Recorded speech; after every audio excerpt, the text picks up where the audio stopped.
இப்போ அடுத்து மிக முக்கியமான காரியம் வரப்போகுது. இதுதான் உங்களுக்கு கொடுக்கப்படுகிற எச்சரிப்பு. சகரியாவின் புஸ்தகம் 1ஆம் அதிகாரம் 8ஆம் வசன வாசி.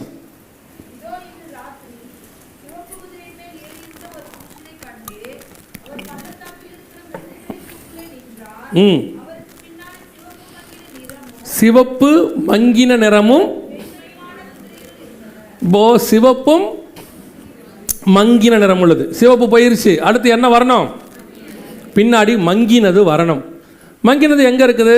வெளிப்படுத்தின விசேஷம் 6ஆம் அதிகாரம் 8ஆம் வசனம் வாசி.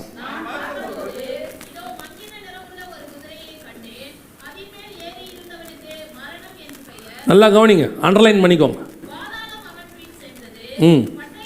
இங்கே 4 விதமான காரியங்களை பற்றி ஆண்டவர் சொல்கிறார். நல்லா கவனிங்க.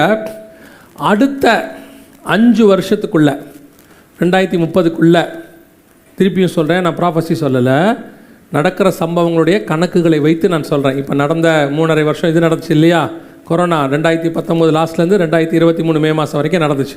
இப்போ 2023 அக்டோபர்லேருந்து இந்த காரியங்கள்லாம் நடந்துக்கிட்டே இருக்குது.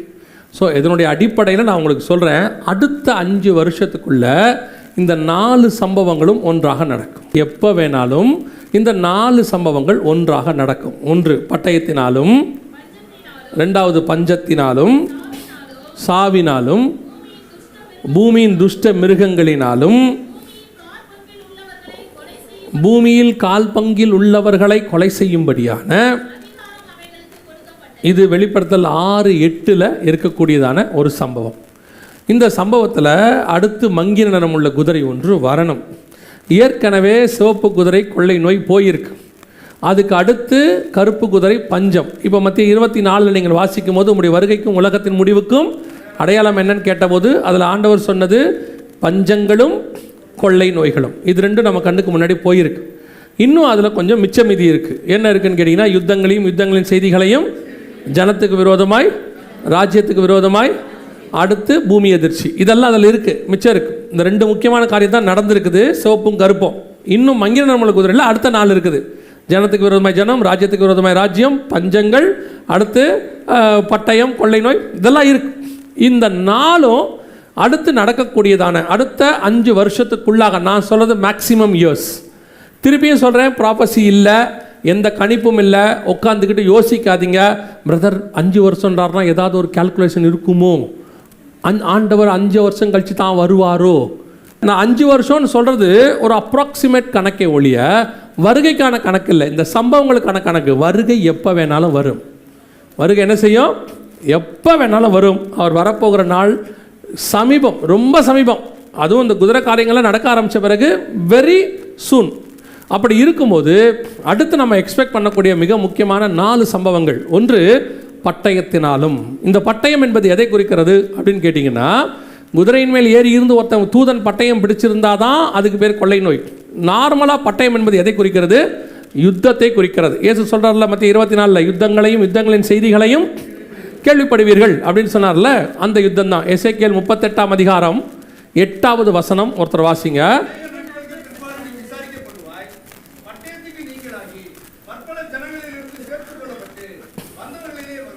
வந்தவர்களின் தேசத்தின் கடைசி வருஷங்களிலே நீ வருவாய். கடைசி வருஷங்களிலே நீ வருவாய், அதான் ரொம்ப முக்கியம். எப்போ வருவாய்? கடைசி வருஷங்களிலே வருவாய். எங்கே வருவாய்? வாசிங்க, அப்படியே தொடர்ந்து வாசிங்க.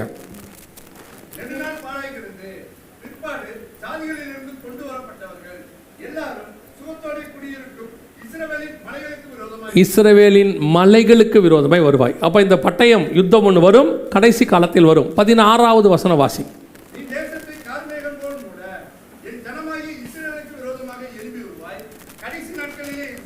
இதுதான் அந்த பட்டயம் கடைசி நாட்களில் சம்பவிக்கும். எங்கே சம்பவிக்கும்? இஸ்ரவேலின் மலைகளுக்கு விரோதமாய் வருவாய். 39ஆம் அதிகாரம் 2ஆம் வசனம் வாசி.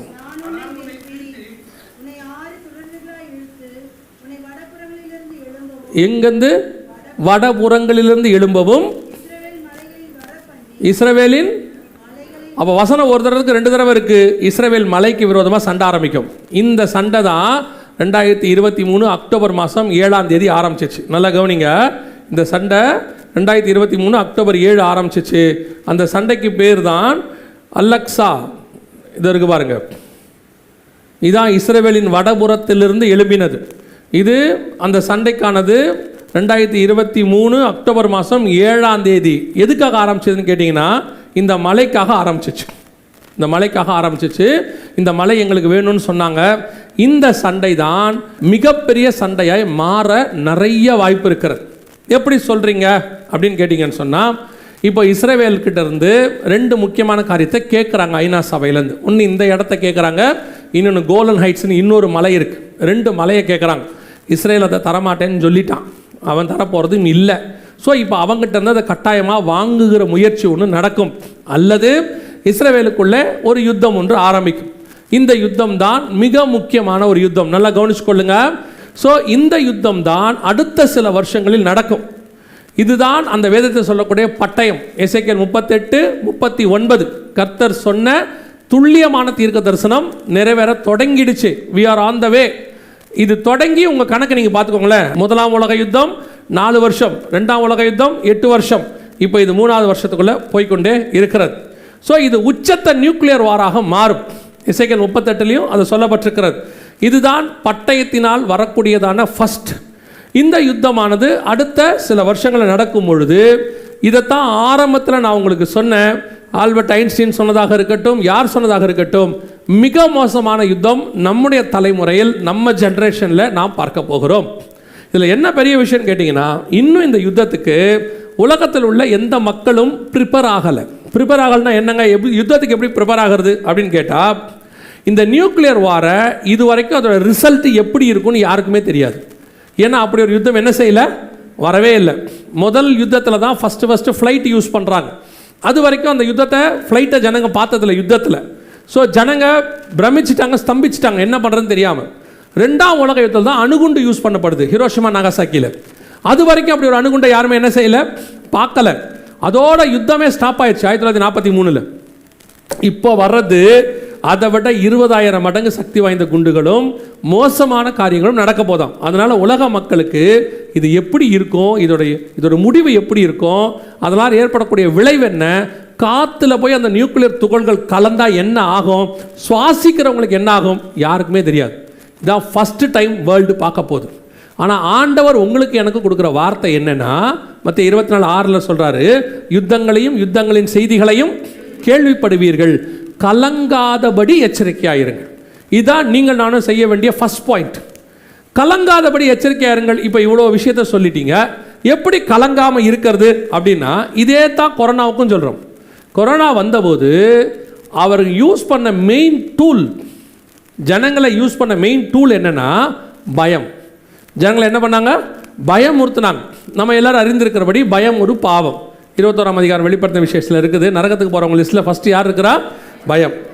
மனுஷனுக்குள்ளே வந்த முதல் செட் ஆஃப் பாவம் ஏதேனுக்குள்ள, அது எது ஃபஸ்ட்டு வந்துச்சுன்னா, தேவரீர் தோட்டத்தில் உலாவுகிற சத்தத்தை கேட்டு பயந்து விருட்சங்களுக்குள்ளே ஒளிந்து கொண்டேன்.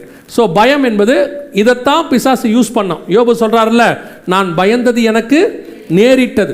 அதுதான் அவங்க யூஸ் பண்ண ஃபஸ்ட்டு ஆயுதம் கொரோனாவில். உங்களுக்கு தெரியுமா, கொரோனாவில் பாதிக்கப்பட்டு இறந்தது நிறையா, பயந்து செத்ததும் நிறையா. ஸ்ட்ரெஸ்ஸு, டிப்ரெஷனு, ஓசிடி வந்துருமா வந்துருமா வந்துருமா நிறைய. உங்களுக்கு தெரியும் தானே, ரொம்ப பயந்தால் மூச்சு வாங்கணும்ல. கொரோனாவுடைய பிரச்சனையே ரெஸ்பிரேட்டரி ப்ராப்ளம் தானே. நிறைய பேருக்குள்ள அந்த பயமே மரணத்தை கொண்டு வந்துச்சு. ஆண்டவர் திருப்பி திருப்பி சொல்கிறாரு, உன் பக்கத்தில் 1000 பேர் விழுந்தாலும், உன் வலது பக்கத்தில் 10,000 பேர் விழுந்தாலும் அது உன்னை அணுகாது. எல்லாம் தெரியும், இதெல்லாம் நமக்கு தெரியாமலாம் இல்லை. வசனம் நல்லா தெரியும். வாக்குத்தத்தம் வீடு ஃபுல்லாக மாட்டியிருப்போம். வீட்டு வாசலில் நானே உன் பரிகாரியாகிய கர்த்தர் இயேசுவின் ரத்தம் ஜெயமில் ஆரம்பித்து, டைனிங் டேபிளில் உன் அப்பத்தையும் தண்ணீரையும் ஆசீர்வதிப்பாராக்கன்னு ஒட்டி இல்லையா. அதுக்கப்புறம் பெட்ரூமில் ஆபத்து காலத்தில் என்னை நோக்கி கூப்பிடு, அப்போ நான் உன்னை. அதை ஏன் பெட்ரூமில் வச்சுருக்கான்னு இன்னும் எனக்கு புரியல. வாசலில் இயேசுவின் ரத்தம் ஜெயம்னு வச்சா நியாயம், பிசாசு உள்ளே வராது. அப்புறம் டைனிங் ஹாலில் வந்து உன் அப்பத்தையும் தண்ணீரையும் ஆசீர்வதிப்பாரா நியாயம், அங்கே உட்காந்து சாப்பிட்றோம். ஏன் பெட்ரூமில் ஆபத்து காலத்தில் என்னை நோக்கி கூப்பிடுன்னு ஒட்டினான்னு எனக்கு இன்னும் புரியல. அது என்னவா இருக்குமோ, அவர்களுக்கே தெரிஞ்ச ரகசியம். கவனிச்சுக்கொள்ளுங்க, இவ்வளோ வசனத்தை எல்லா பக்கமும் ஒட்டி வீடு முழுக்க வசனம், கேலண்டரில் வசனம், எங்கே வேணால் எடுத்து பாருங்கள், வண்டியில் முன்னாடி வசனம் பின்னாடி வசனம் எல்லாம் ஒட்டியிருக்கு. எந்த வசனமாவது உள்ளே போச்சா? ஏதாவது இருக்கா? பயப்படாதேன்ற வார்த்தை உங்களுக்கு என்றைக்காவது மைண்டில் ஏறிச்சா? ஏறவே ஏறாது. ஆனால் கொரோனாவில் மனுஷனுடைய பாதிப்புக்கு மிக முக்கியமாக வந்தது பயம். இப்போ ஆண்டவர் திருப்பி சொல்கிறாரு, கலங்காதபடி எச்சரிக்கையாக இருங்கள், பயப்படாதபடி எச்சரிக்கையாக இருங்கள். இது எல்லாம் வரும். அதனால தான் திருப்பி ஆண்டவர் எங்களுக்கு சொல்லிக் கொடுத்த இப்போ இந்த 2 வருஷமாக அதை தான் போதிக்கிறோம். என்னென்னா, சபையில் கேட்க வேண்டிய வார்த்தை என்னென்னா விசுவாச வார்த்தை. எந்த விசுவாச வார்த்தை? எகிப்தின் மேல் வந்த வாதையை உன்மேல் வர பண்ணேன். அதுதான் உங்களுக்கு தெரியணும். இதுக்கு நடுவில் கர்த்தர் என்னை காப்பாற்றுவார். அது செங்கடலாக இருக்கட்டும், கர்த்தர் எனக்கு வழி ஏற்படுத்துவார். அது அக்கினியாக இருக்கட்டும், அது நடுவில் கர்த்தர் என்னோட கூட இருப்பார். இப்போ இதெல்லாம் உங்களுக்கு சண்டே கிளாஸ் பிள்ளைகளை விட நீங்கள் அதை கதை கேட்குற மாதிரி தான் கேட்குறீங்க. உங்களுக்கு இருதயத்துக்குள்ள அது போல கதை. சாத்ராக் மேஷாக் ஆபேத்நேகோ நெருப்பில், நல்ல கதை இல்லை அது. அவங்க சொல்லும் போது என்ன சொல்கிறான்? கதை. அது கதை இல்லை, சம்பவம். அது என்ன சம்பவம்? எதுக்கு எழுதி வச்சது தெரியுமா? அப்படி ஒரு சூழ்நிலையில் நீங்களும் நானும் போவோமானால் 4வது நபராய் கர்த்தர் வந்து பாதுகாத்தது போல உங்களையும் என்னையும் அவர் பாதுகாக்க வல்லமை உள்ளவராக இருக்கிறார்.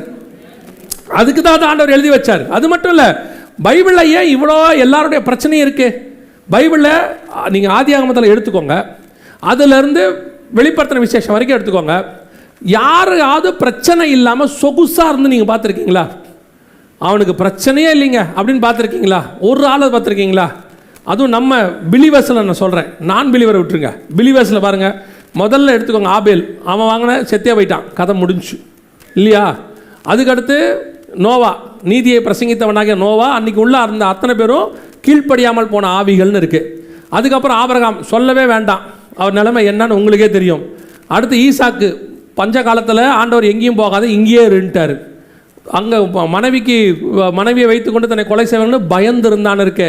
அப்புறம் ஊற்றுகளை எடுத்துக்கொண்ட அவன் பிரச்சனை. யாக்கோபு, அவனை நினச்சா தான் நான் ரொம்ப வருத்தப்படுவேன். அவன் நம்மளை மாதிரி வாழ்நாள் ஃபுல்லாக பயம், ஓடிக்கிட்டே இருப்பான். சும்மா இருக்கிறவனே ஓட விட்டுருவாங்க.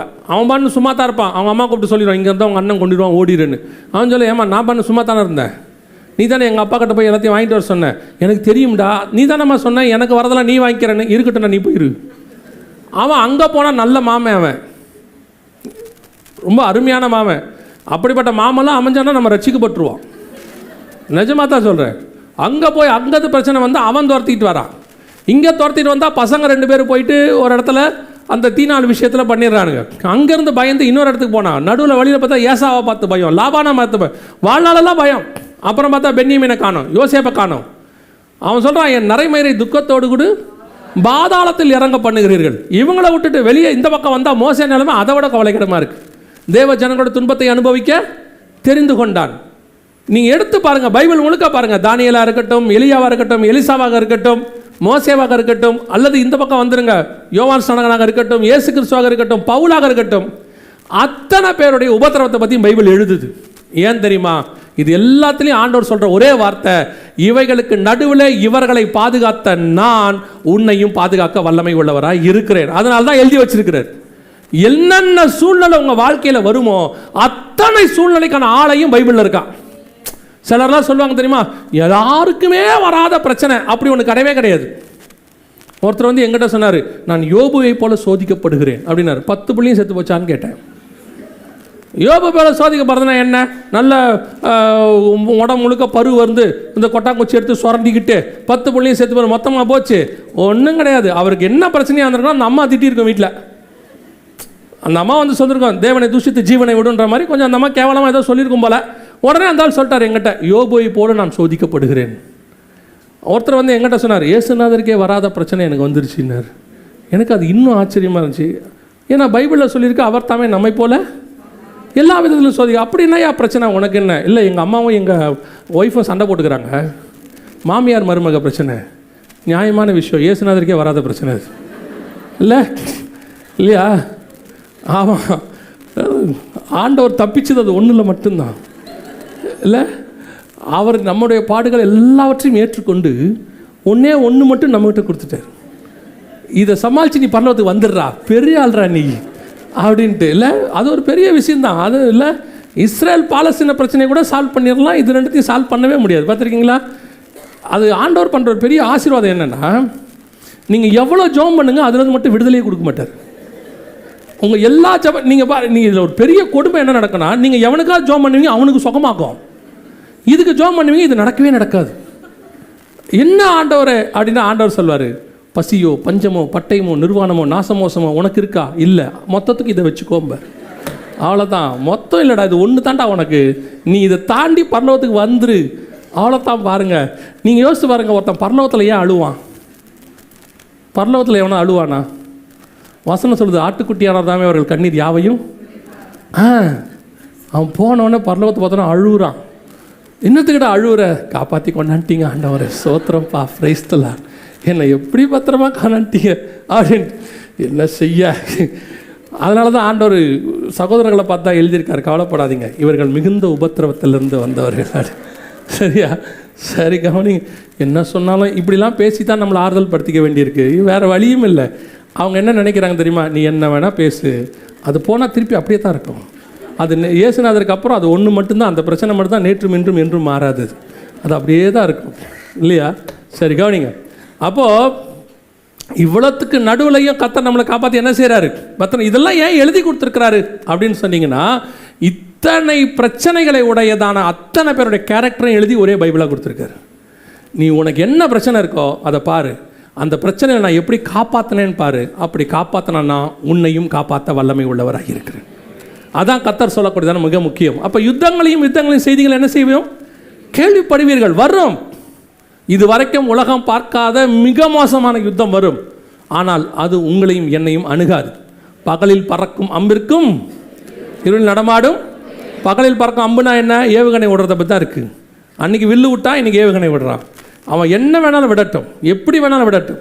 ஆனால் அவைகளுக்கு நடுவில் உங்களை என்னையும் பாதுகாக்கிற ஆண்டவர் ஒருவர் இருக்கிறார். இது அடுத்து நடக்க வேண்டிய மிக முக்கியமான விஷயம். அடுத்து பட்டயத்தினாலும், அடுத்து என்ன இருக்குது? பஞ்சத்தினாலும். ரெண்டு என்ன இருக்குது? பஞ்சம். இப்போ நீங்கள் பார்த்த பஞ்சம் வேற, இப்போ நீங்கள் பார்த்த கோதுமை பஞ்சம் வேற, வேறொரு பஞ்சத்தை குறித்து சொல்லப்படுகிறது. இங்கே பாருங்கள், இப்போ மிக மோசமான பஞ்சம் ஒன்று வருவதாக சொல்லப்படுது. இது உலகத்திலேயே இந்த மாதிரி பஞ்சம் வந்தது இல்லையாமா? உணவு தட்டுப்பாட்டால் உலகம் பேரழிவை சந்திக்கும் என்று ஐநா பொதுச் செயலாளர் அன்டோனியோ குட்டரஸ் எச்சரித்துள்ளார். ஜெர்மன் தலைநகர் பெர்லினில் பணக்கார மற்றும் வளரும் நாடுகளைச் சேர்ந்த அதிகாரிகள் பங்கேற்ற கூட்டம் நடந்தது. இந்த கூட்டத்தில் கலந்து கொண்டு பேசிய ஐநா பொதுச் செயலாளர் அன்டோனியோ குட்டரஸ், பருவநிலை மாற்றம், கொரோனா ஆகியவை முன்னெப்போதும் இல்லாத அளவிற்கு பட்டினி பிரச்சனையை உருவாக்கின என தெரிவித்தார். உணவு கிடைக்காத பிரச்சனை உலக அளவில் உணவு தட்டுப்பாடாக மாறும் என்றும், உணவு தட்டுப்பாட்டால் உலகம் பேரழிவை சந்திக்கும் எனவும் எச்சரித்தார். இது உணவு தட்டுப்பாடு மட்டும் மிகப்பெரிய பேரழிவை சந்திக்கும் என்று எச்சரிப்பு. இதை தாண்டி தண்ணி பஞ்சம் இருக்குது, காற்று பஞ்சம் இருக்குது, எல்லா பஞ்சமும் இருக்குது, ஒருமித்து வரும். வெளிப்படுத்தின விசேஷம் 16ஆம் அதிகாரம் 12வது வசனத்தை வாசிக்கும் போது, 6ஆம் தூதன் தன் கலசத்தில் உள்ளதை ஐப்ராத் என்னும் பெரிய நதியின் மேல் ஊற்றினான். அப்பொழுது சூரியன் உதிக்கும் திசையிலிருந்து வரும் ராஜாக்களுக்கு வழியை ஆயத்தம் பண்ணும்படி அந்த நதியின் தண்ணீர் வற்றி போயிற்று. ஐப்ராத் நதி என்ன ஆகிடுமா? இப்போ நம்ம கண்ணுக்கு முன்னாடி அதுவும் நடந்துருச்சு. இப்போ பார்த்தீங்கன்னு சொன்னால் முழுக்க ஐப்ராத் நதி வற்றி போச்சு. இதையும் நம்ம பார்க்குறோம். இதான் அது. கர்த்தர் சொன்னபடியே பஞ்சத்தினுடைய உச்சத்துக்கு நம்ம போகிறோம். உணவு தட்டுப்பாடு ஒரு பக்கம் இருக்கும், தண்ணி பஞ்சம் ஒரு பக்கம் இருக்கும். சமீபத்தில் ஒரு ஆய்வில் சொல்கிறாங்க, பல மாநிலங்களில் தண்ணி பூமிக்கடியில் சுத்தமாக கெட்டு போச்சாம். குடிக்கிற அளவில் தண்ணி இல்லவே இல்லையாமா. இனி மழை பெஞ்சால் மட்டும்தான் நல்ல தண்ணி கிடைக்க வாய்ப்பு இருக்குதாமா. பூமிக்கடி தண்ணி எல்லாம் கெட்டு போச்சாமா. இன்றைக்கி பல நாடுகளில் அப்படி தான் இருக்குது சிச்சுவேஷன். ஆண்டவர் சொன்ன பஞ்சத்தினுடைய காலம். இதை தாண்டி நமக்கு நம்ம ஆவிக்குரிய சபைக்கு 8:11 ஆமோஸ் சொல்லுது, ஜனக்குறைவினால் உண்டாகிய தாகமும் அல்ல, கர்த்தருடைய வசனம் கேட்க கிடையாத பஞ்சத்தை அனுப்புவேன் என்று கர்த்தர் சொல்லுகிறார். அடுத்து என்ன இருக்குது? வசன பஞ்சம். இந்த வசன பஞ்சத்தை பற்றி ஏற்கனவே நிறைய சொல்லியிருக்கோம். இப்போ இன்னொன்று சொல்கிறோம், உங்களுக்கு நல்லா கவனிங்க. சமீபத்தில் சைனாவில் ஒரு ரூல் போட்டிருக்காங்க. நான் சொல்கிறது 2025 ஒரு ரூல் போட்டிருக்காங்க. அதன் அடிப்படையில் இப்போது எல்லா சபைகளும் எல்லா ஊழியர்களும் அல்லது விசுவாசிகள் கூட எதில் பழகிட்டாங்கன்னு கேட்டால், இந்த பைபிள் கொண்டு வந்து போகிறது நம்ம சபையில் இருக்குது, நிறைய பேர்கிட்ட இருக்குது. பெரும்பான்மையானவங்க என்ன பண்ணிடுறாங்கன்னு கேட்டிங்கன்னா, இந்த ஆன்லைன் பைபிள் அல்லது ஆன்லைனில் கொண்டு போகிறது, அப்புறம் சபையை ஆன்லைனில் நடத்துறது, அவங்க சர்ச்சை அதில் தான் நடத்துகிறாங்க. டிபெண்டபிள், அதை டிபெண்ட் பண்ணி தான் வச்சுருக்கிறாங்க. சைனாவில் இப்போ என்ன பண்ணிட்டான்னா, திடீர்னு ஒரு ரூல் போட்டான். எல்லா வெப்சைட்டையும் ஸ்க்ரீனிங் பண்ணி பைபிள் செர்மன் அல்லது பைபிள் செய்திகள், பிரசங்கங்கள் எதுவுமே கிடையாது, எதுவுமே செய்யக்கூடாது, எல்லாம் பிளாக் பண்ணியாச்சு.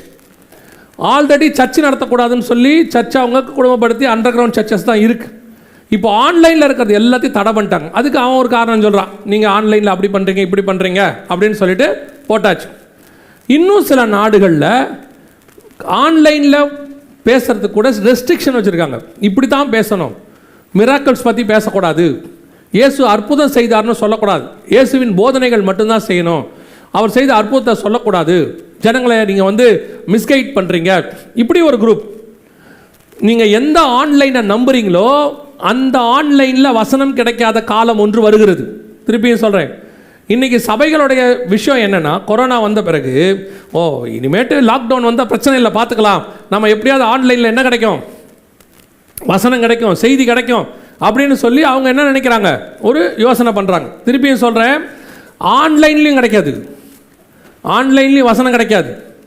நான் ஒரு 10 வருஷமாகவே சொல்கிறேன், உங்கள் வீடுகளில் நீங்கள் சேர்த்து வைக்கிற சொத்துக்கு பதிலாக ஒவ்வொருத்தரும் குறைஞ்சபட்சம் நல்ல பைபிள், அது என்னங்க நல்ல பைபிள்னு கேட்குறீங்களா, நிறைய பைபிளில் இப்போ வசனம் இல்லை, நிறைய வசனத்தை ரிமூவ் பண்ணிட்டாங்க, மாறி இருக்குது.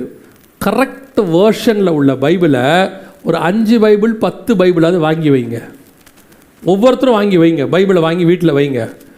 ஏன்னா வசனம் கிடைக்காத காலம் ஒன்று வருகிறது. ஆன்லைன்லேயும் கிடைக்காது, ஆன்லைனில் கிடைக்கிறது கூட ஒழுங்காக இருக்காது, சரியாக எல்லா வசனமும் இருக்குமான்னு தெரியாது. Printed version is always printed, அதை நீங்கள் மாற்ற முடியாது. அதுலேயும் கரெக்ட் வேர்ஷன், சரியாக இருக்கிற வேர்ஷனை வாங்கிடுங்க. ஒவ்வொருத்தரும் 5 வாங்கி வைங்க, இல்லை 10 மிஞ்சி போச்சுன்னா ஒரு 1000 ரூபா 2000 ரூபா வரப்போகுது, வாங்கி வைங்க. வச்சிங்கன்னா நாளைக்கு உங்களுக்கோ அல்லது உங்கள் சந்ததிகளுக்கோ அது பிரயோஜனப்படும். நாளைக்கு நீங்கள் கொடுக்கணும்னு நினச்சா கூட பைபிள் இருக்காது. ஏன்னா நம்ம பிள்ளைகள் எல்லாம் இப்போ ஆன்லைனில் பழக்கப்பட்டுருச்சு.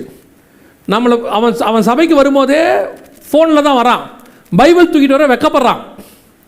நாளைக்கு அவனுக்கு பைபிள்னு போய் பார்க்கும்போது ஒரு தப்பான பைபிள் தான் இருக்கும், நிறைய வசனம் இல்லாத பைபிள் இருக்கும், வசனம் மாற்றப்பட்ட பைபிள் இருக்கும்.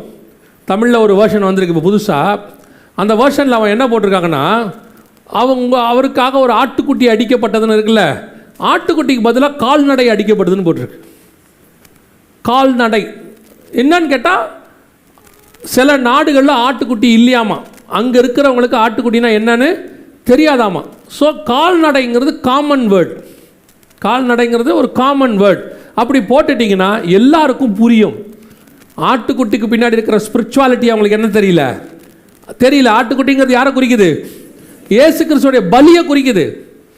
இந்த மாதிரி பிசாசு காலங்களையும் நியமங்களையும் அவருடைய பிரமாணங்களையும் மாற்றுவான்னு இருக்கு இல்லையா, தானியேல் 7:25 நினைக்கிறேன் இருக்கு இல்லையா, அந்த காரியம் இப்போ நடக்குது கண்களுக்கு முன்பாக. வசனங்கள் மாற்றப்படுது, அப்படியே ஆல்டர்னேட் வேர்ட்ஸ் போடப்படுகிறது. அதுக்கு நீங்கள் இப்போவே ஒரு 5 பைபிள் 10 பைபிள் அதை ஒரு ஒரு ஒரு வேலையாக அல்லது ஒரு சொத்தாக வாங்கி பேக் பண்ணி பத்திரமா வைங்க. நீங்கள் படிக்கிற பைபிள் இல்லாமல் சொல்கிறேன், அது என்றைக்கோ யாருக்கோ கண்டிப்பாக யூஸ் ஆகும். அது ஒரு நாள் பைபிள் இல்லாதவங்களுக்கு கண்டிப்பாக என்ன செய்யும், நல்ல பைபிள் கிடைக்காது, அப்போ அது யூஸ் ஆகும். வசன பஞ்ச காலம் எல்லா பக்கமும் வருது. இது ஒரு பக்கம்.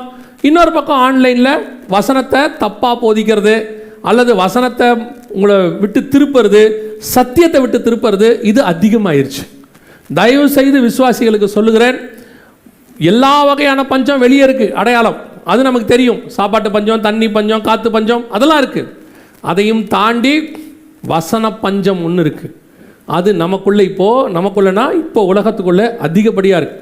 உபதேசத்தினுடைய கள்ள உபதேசத்தினுடைய உச்சத்துக்கு பூமி போயிடுச்சு. நீங்கள் நினச்சே பார்க்க முடியாத அளவுக்கு கள்ள உபதேசத்தில் இருக்குது. இன்றைக்கி விசுவாசிகளுக்கு ஒரு எண்ணம், ஆன்லைனில் போய் உட்காந்து பார்க்குறதுல, நூதனமான காரியங்கள் புதுசாக படிக்கிறதுல அவங்களுக்கு ஒரு சந்தோஷம். படிச்சுட்டு இது இப்படி சொல்லுது, அது அப்படி சொல்லுது. நான் சொல்கிறேன், அந்த இடத்துலன்னு சொல்வேன், இப்போவும் சொல்கிறேன், எப்பவும் சொல்கிறேன், ஒரு தேவையில்லாத விஷயத்தை படிப்பது ஆபத்தானது.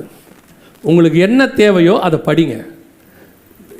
அது உங்களுக்கு உங்கள் ஆவி ஆத்மா சரீரத்துக்கு என்ன தேவையோ அதை மட்டும் படிங்க. சும்மா தீனால் தேசத்தை சுற்றி பார்க்கும்படி போனால் தீட்டுப்பட்டு போனால்னு இருக்குது, கடைசியில் செத்தே போனால், அதான் ஒரு பெரிய மரணம் வந்துடுச்சு. அந்த மாதிரி தான் சொல்கிறேன். சும்மா போய் உள்ளே சுற்றி பார்க்குறேன், ஆன்லைனுக்குள்ளே போகிறேன், வெப்சைட்டுக்குள்ளே போகிறேன், அதை பார்க்குறேன், இந்த வெப்சைட்டுக்குள்ளே போகிறேன்னு போய் மாட்டிக்காதீங்க. தேவையில்லாமல் டைம் ஸ்பெண்ட் பண்ணி மாட்டாதீங்க, வசனம் வாசிங்க. அதை தாண்டி உங்களுக்கு தேவையில்லாத விஷயம், உங்களுக்கு ஒரு விஷயத்துக்காக படிக்க போகிறீங்களா, ஆன்லைனில் போகிறீங்களா, பார்த்துட்டு வந்துருங்க. அப்படியே உள்ளே போய் அவர் அங்கே சொல்கிறாரு, ஜெர்மனியில் ஒருத்தர் சொல்கிறாரு, அமெரிக்காவில் ஒருத்தர் சொல்கிறாருன்னு போய், அவர் ஹீப்ரூவில் சொல்கிறாரு, கிரீக்கில் சொல்கிறாருன்னு போய் மாட்டி உபதேசத்தில் கன்ஃபியூஸ் ஆகி கடைசியில் கர்த்தரை விட்டு போன குரூப் இருக்குது. தேவையில்லாத படிப்பு தேவையில்லாதது. உங்களுக்கு தேவையான அறிவு என்ன இருக்கோ அது மட்டும் கிடைச்சா போதுமானதாக. நிறைய பேர் நூதனமாக நிறைய உட்காந்து பார்க்குறாங்க. தயவு செய்து வேண்டாம், வசன பஞ்ச காலம் வந்திருக்கு. ஆனால் ஒன்று மட்டும் மனதில் நல்லா புரிஞ்சு வச்சுக்கொள்ளுங்க, கர்த்தருடைய வருகை மிக சமீபம். அந்த தலைமுறையை சார்ந்தவர்களாக நாம் இருப்பதற்கு நிறைய வாய்ப்பு இருக்குது. நம்முடைய காலத்தில் கர்த்தர் சொன்ன இந்த தீர்க்க தரிசனங்கள் எல்லாம் துல்லியமாய் இப்படி நிறைவேறுமானால், இவைகள் சம்பவிக்க தொடங்கும் போது, லூக்கா 21:28 ஆண்டவர் சொல்றாரு, இவைகள் சம்பவிக்க தொடங்கும் போது உங்கள் மீட்பு சமீபமாக இருக்கிறதால் நீங்கள் நிமிர்ந்து பார்த்து தலைகளை உயர்த்துங்கள். அப்போ இந்த காலகட்டம்லாம் வரும்போது கண்டிப்பாக என்ன வரப்போகுது? கர்த்தருடைய சமீபம், வருகை, மீட்பு வரப்போகுது. நீங்கள் என்ன ஆயத்தமாக இருக்கிறோமா? அதான் கேள்வி. இவ்வளோ அடையாளங்கள் எல்லாம் பார்க்குறோமே, இதெல்லாம் வச்சு என்ன செய்கிறோம்? வானத்து நட்சத்திரத்தை அவங்க பார்க்குறாங்க, வானசாஸ்திரிகள் பார்த்து என்ன நினைக்கிறாங்க? யூதருக்கு ராஜாவை சந்திக்க அவங்க வந்துடுறாங்க. அதான் முக்கியம். தேவ தூதன் வந்து சொல்கிறான், கேட்ட உடனே அந்த மெய்ப்பர்கள் என்ன பண்ணுறாங்க? இயேசுவை பார்க்க போயிடுறாங்க. அதே மாதிரி தான் இந்த அடையாளங்கள்லாம் உங்களுக்கு எதுக்கு சொல்லப்படுது தெரியுமா? இயேசுவை பார்க்க நீங்கள் போவதற்கு, இயேசுவை சந்திக்க புறப்படுவதற்கு இதெல்லாம் சொல்லப்படுது. ஸோ இயேசு சொன்னபடி துல்லியமாய் தீர்க்கதரிசனம் நிறைவேறிடுச்சு. இப்போ நீங்கள் நானும் செய்ய வேண்டியது என்னென்னா, இந்த வருகையில் அவரை சந்திக்கிறதுக்கு என்ன பண்ணணும், அதான் இம்பார்ட்டன்ட். இந்த அடையாளங்களை வச்சுக்கிட்டு நம்ம ஆயத்தை தான் பண்ண முடியும். வசனம் சொல்லுது, அற்புதங்களினாலும் அடையாளங்களினாலும் அவர் வேத வசனத்தை உறுதிப்படுத்தினார். இந்த வசனத்தை வச்சுக்கிட்டு அவர் என்ன பண்ணுறாரு? வேத வாக்கியத்தை உறுதிப்படுத்துறாருன்னு இருக்கு. இப்போ இந்த வசனங்கள், அற்புதங்கள், அடையாளங்கள் இதெல்லாம் வச்சுக்கிட்டு நீங்கள் என்ன பண்ணலாம்? கர்த்தருடைய வருகை சமீபம் என்பதை என்ன பண்ணலாம்? உறுதிப்படுத்திக்கலாம். இந்த ஜென்ரேஷனில், நம்முடைய காலத்தில், நம்முடைய தலைமுறையில் ஒருவேளை இயேசு வருவதற்கு நிறைய வாய்ப்பு இருக்கிறது. அதை நம்ம உறுதிப்படுத்திக்கலாம். ஆனால் உறுதிப்படுத்திக்கிட்டு ஆயத்தப்படாமல் இருந்தால் எப்படி? ஆயத்தப்படுறதுக்கு தான் இந்த காரியம் சொல்லப்படுது. முதலாவதாக, இயேசு கிறிஸ்துவின் ரத்தத்தினாலே பாவ மன்னிப்பின் நிச்சயத்தை நாம் பெற்றிருக்க வேண்டும். இயேசு என் பாவத்தை மன்னிச்சாருங்கிற நிச்சயம், அதுக்கு பேர் தான் ரட்சிப்பின் அனுபவம் அப்படின்னு சொல்கிறோம். அந்த ரட்சிப்பின் அனுபவம் வந்து ஸ்டார்டிங் பாயிண்ட் தான். வசனம் சொல்றது, உங்கள் ரட்சிப்பு பூரணப்பட பிரயாசப்படுங்கள். அனுதினமும் என்ன செய்யணும்? ரட்சிக்கப்பட வேண்டும். முடிவு பரிந்தும் நிலைநிற்கிறவனே ரட்சிக்க. அப்போ அந்த ரட்சிப்பு ஆரம்பித்து ரட்சிப்பு பூரணப்பட்டு அவரோட வருகை வரைக்கும் போகணும். ஒவ்வொரு நாளும் உங்கள் ரட்சிப்பில் என்ன செய்யணும்? பூரணப்படணும். அதான் எபிரேயருக்கு எழுதும் அவர் சொல்கிறாரு, வெறும் இந்த மூல உபதேசங்களில் மட்டும் இல்லாதபடிக்கு பூர்ணராகும்படி கடந்து போவோம். ஸோ நீங்கள் ஏற்கனவே ஒருவேளை ஆண்டவரை அறியாதவராக இருந்தால் இயேசுவை ஏற்றுக்கொள்ளுங்கள். ஏன்னு சொன்னால், இவ்வளோ விஷயத்தை சொன்ன இயேசு தான் இதில் தப்பிக்கிற விஷயத்தையும் சொல்லி வச்சிருக்கிறார். பாதுகாப்பு என்ற வார்த்தையை சொல்லியிருக்கிறார். ஒருவேளை இயேசுவை அறிந்தும் பின்மாற்றத்தில் இருந்தால் மீண்டும் உங்களை ஆண்டவர் கொண்டு வருவதற்கான வார்த்தைகளை சொல்லுகிறார். ரெண்டாவது. மூன்றாவது, ஒருவேளை நான் இயேசுவை ஏற்றுக்கொண்டேன், நான் ரட்சிக்கப்பட்டிருக்கிறேன், சபைக்குள்ள இருக்கிறேன்னா, உங்கள் ரட்சிப்பு பூரணப்படுவதற்கு என்ன செய்யுங்க? பிரயாசப்படுங்கள். ரெண்டாவது, பிதா குமாரன் பரிசுத்தாவின் நாமத்தினால என்ன செய்யணும்? தண்ணீரில் மூழ்கி ஞானஸ்நானம் எடுத்திருக்கணும். ஞானஸ்நானம் எடுக்கலை, தள்ளி போட்டுக்கிட்டே இருப்பாங்க கொஞ்சம் பேர். அதுக்கு சில காரணங்கள் வச்சுருப்பாங்க. ஞானஸ்நானம் என்பது நீங்கள் தேவனோடு கூட பண்ணுகிற உடன்படிக்கை. ஞானஸ்நானம் என்பது பழைய மனுஷனை கலந்து புதிய மனுஷனை தரித்து கொள்ளுதல். ஞானஸ்நானம் என்பது பரலோகத்திற்கான மிக முக்கியமான வழி. ஒருவன் ஜலத்தினாலும் ஆவியினாலும் பிறவாவிடில் பரலோகத்தில் பிரவேசிக்க முடியாது. வசனம் தெளிவாக சொல்லுது. நான் ஞானஸ்நானம் எடுக்கலைங்கிறவங்க ஞானஸ்நானத்துக்கு ஒப்பு கொடுங்க. நான் குழந்தையில் எடுத்தேன், சின்ன வயசில் எடுத்தேன், எனக்கு ஞானஸ்நானம் அப்போ கொடுத்தாங்க, ஒரே ஞானஸ்நானம் தானே, நான் எடுக்கணுமா அப்படின்னா ஒரே ஞானஸ்நானம் தான். ஆனால் அந்த ஞானஸ்நானத்துக்கு பேர் மூழ்கி எடுக்கிற ஞானஸ்நானம். வேறு எந்த ஞானஸ்நானம் பைபிளில் இல்லை. நான் வேறு எதுக்காவது அவங்க பேர் வச்சுப்பாங்க ஞானஸ்நானம்னு. ஆனால் பைபிளை பொறுத்த வரைக்கும் பிதா குமாரன் பரிசுத்தாவின் நாமத்தினாலே தண்ணீரில் மூழ்கி ஞானஸ்நானம் எடுத்திருக்கோமா? அப்படி எடுக்காதவங்க ஞானஸ்நானத்துக்கு ஒப்பு கொடுங்க. கர்த்தருடைய வருகை மிக சமீபம். மூன்றாவது, எபேசியர் 4:30 சொல்லுது, மீட்கப்படும் நாளுக்கென்று முத்திரையான பரிசுத்த ஆவியை துக்கப்படுத்தாதிருங்கள். பரிசுத்த அபிஷேகத்தை என்ன செய்யணும்? பெற்றுக்கொள்ளணும். சபையில் நடக்கிற அபிஷேக கூட்டங்கள் இருக்கும், அதில் கலந்து கொள்ளுங்க. அபிஷேக கூட்டத்தில் நீங்கள் கலந்துக்கும் போது ஆவியான நிரப்ப வல்லமை உள்ளவராக இருக்கிறார். ஒருவேளை நான் வீட்டுக்கு தெரியாமல் வரேன், நாங்கள் வந்து அபிஷேகம் பெறத்துக்கு கூட்டத்துக்குலாம் வர முடியாது, நாங்கள் தெரியாமல் தான் வரோம் அப்படின்னா ஒன்றும் பிரச்சனை இல்லை. நீங்கள் வீட்டில் யாரும் இல்லாத போது தனிமையில் இருக்கும் போது கதவை சாத்திக்கிட்டு முழங்கால் போட்டு நல்லா ஊக்கமாக ஜெபம் பண்ணுங்க. ஆவியானவர் உங்களை நிரப்ப போதுமானவராக இருக்கிறார். அல்லேலூயா. வாஞ்சியும் தவணமுள்ள ஆத்துமாக்களை கர்த்தர் என்ன செய்கிறாரு? நிரப்புகிறார் என்று வேதம் சொல்லுகிறது. இது மூன்றும் பேசிக், அடிப்படை. இந்த மூன்று காரியத்தை முதல்ல தியானிப்போம். அல்லேலூயா.